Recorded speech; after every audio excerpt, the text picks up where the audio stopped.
Hi guys! Kumusta kayo? Ayan, so another video to share with you guys. Ayan, char. So yung video na to guys, noong June 3 pa to, ayan, pumunta kami ng Simala. Kami lang dalawa ng asawa ko. Ayan, second time ko na pumunta ng Simala, pero yung asawa ko mga third time na niya. Ayan. So kami dalawa lang pumunta, hindi na namin sinama yung anak namin kasi syempre nagmumotor lang kami. Ayokong isama namin yung anak namin. So, ayan. So, maaga kami umalis ng bahay. So, siguro mga madaling araw. Tapos dumating kami sa Simala, siguro mga ano yata, mga 8. Ayan, so 8 AM kami dumating doon. Tapos, ayan, pahinga lang kami saglit. Hindi pa kami kumain yan, ayan, kasi kakarating lang namin. So, tapos yung asawa ko nawala pala yung hikaw niya, kaya hinanap niya muna saglit. Pero kahit anong hanap niya, anong hanap namin, wala talaga, hindi talaga mahanap yung hikaw niya.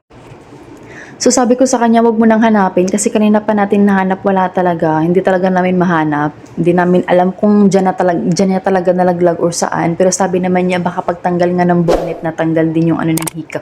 Natanggal din yung hikaw niya, ayan. Pero wala talaga, hindi talaga namin mahanap, ayan. Kahit anong hanap namin. Tapos sinabi ko pa na sinabi ko pa na patas na tayo kasi syempre nawala ko rin yung singsing na bigay niya sa akin, yung binili niya.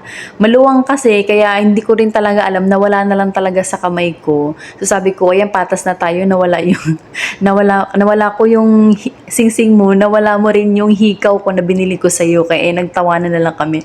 Sabi niya, oh, grabe ko naman, pinag-ipon ko rin yung pagbili ko ng singsing para sa iyo. Tapos winala mo lang. Sabi ko, oh, sorry naman.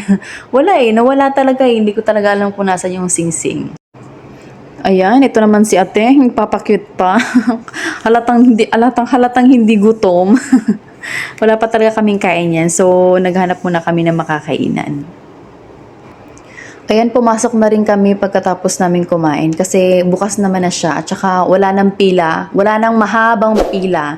Nasa huli nga lang kami pero okay lang kasi hindi naman kami magtatagal, saglit lang kami doon, bibisita lang kami saglit. So, okay lang. Ayan, kaya nagpahuli na lang kami. Siya nga pala guys, sobrang init.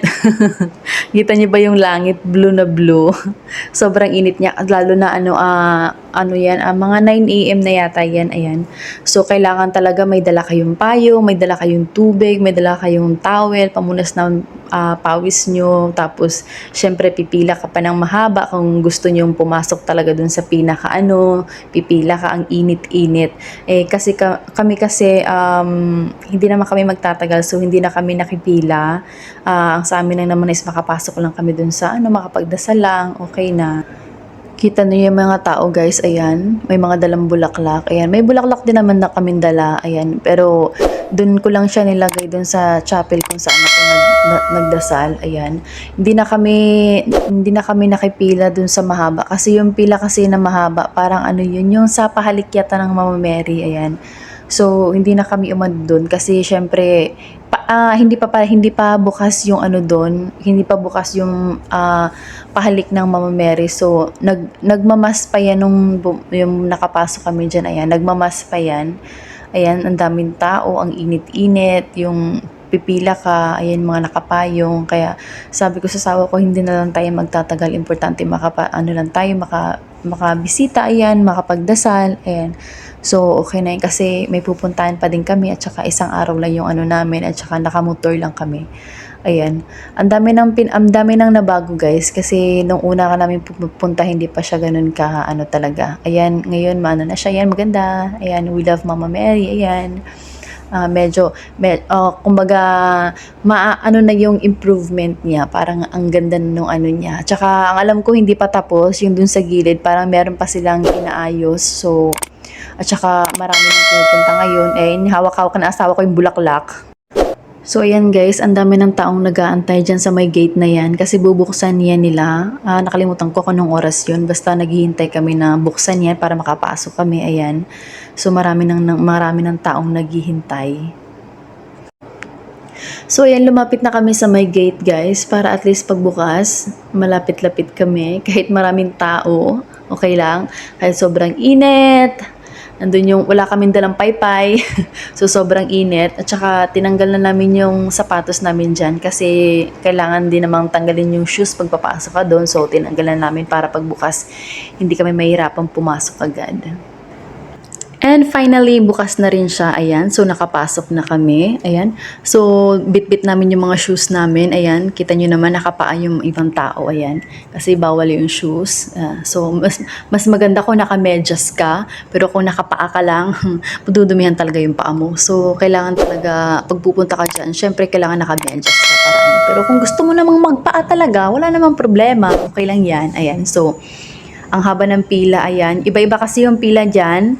Merong, basta ang alam ko, merong pahalik ng Mama Mary. Tapos may isa pa dyan na pila kung saan yun. Hindi na kami nakipag ano dun sa pilan kasi ang daming tao. Kasi nga nasa dulo na kami. So, ang haba-haba na ng pila. So, sabi ko sa asawa ko, mag-ano na lang tayo. Merong maliit na chapel sa gilid. Sabi ko, magdasal na lang tayo. Tapos, doon ko na lang nilagay yung flower na bili-bili namin.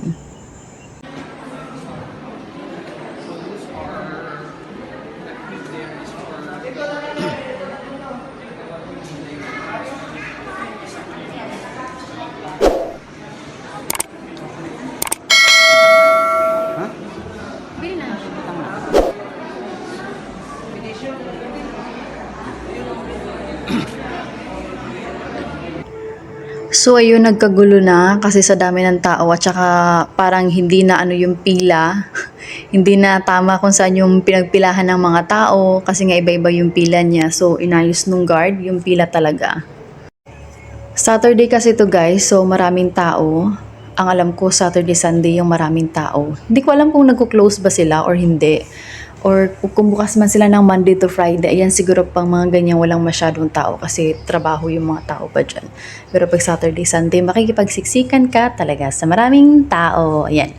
So sabi ko sa sawa ko, hanap na lang tayo ng iba yung walang masyadong tao. Pero wala iba din yung hindi ka basta-basta papasok kasi nga may nakapila tapos meron yung entrance, yung exit. So hindi ka basta-basta pwede papasok sa kung saan-saan.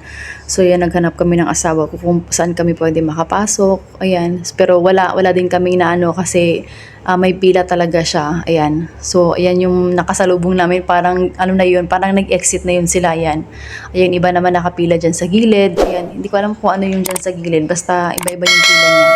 Kaya sabi ko sa asawa ko, hanap na lang tayo ng yung pwede tayo makapagdasal. Ayan, so, lumabas ulit kami dyan sa gilid na yan kasi may napansin kami na parang may chapel. So, sabi ko, magdasal na lang tayo. Tapos, iano na lang natin yung flower na nabili namin.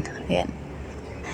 Hindi ko na nakuhanan yung sa chapel guys kung saan ako nagpray kasi ako yung may hawak-hawak ng phone at saka yung asawa ko nasa gilid din kasi para nakakaano din na mag-video habang nagdadasal ka, diba? So hindi ko na i-video yung sa at least importante naman nakapagdasal tayo. Ayan.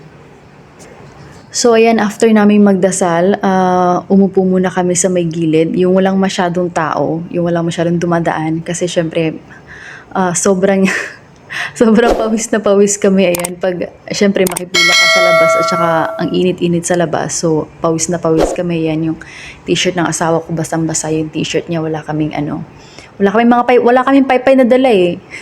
Kulang kami. Yun ang hindi namin nadala, yung paypay. Kasi syempre makipagsiksikan ka sa mainit. Ayan. So pahinga lang kami saglit dyan bago kami aalis. At least nakapagdasal na kami. Yun ang naman ang malaga, yung makapagdasal. Ito namang asawa ko, nasa loob ng pero oh. Gusto makipag-anuhan ng konti. Gusto makipaglandian ng konti, char. Patawad po.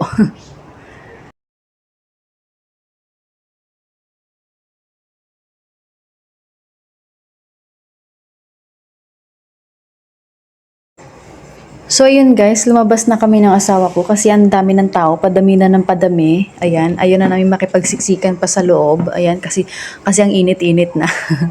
Ayan, so nag-decide na kami lumabas. So yun lang for today's video guys. Ayan, thank you so much for watching. Please don't forget to hit like and subscribe to my YouTube channel. Thank you!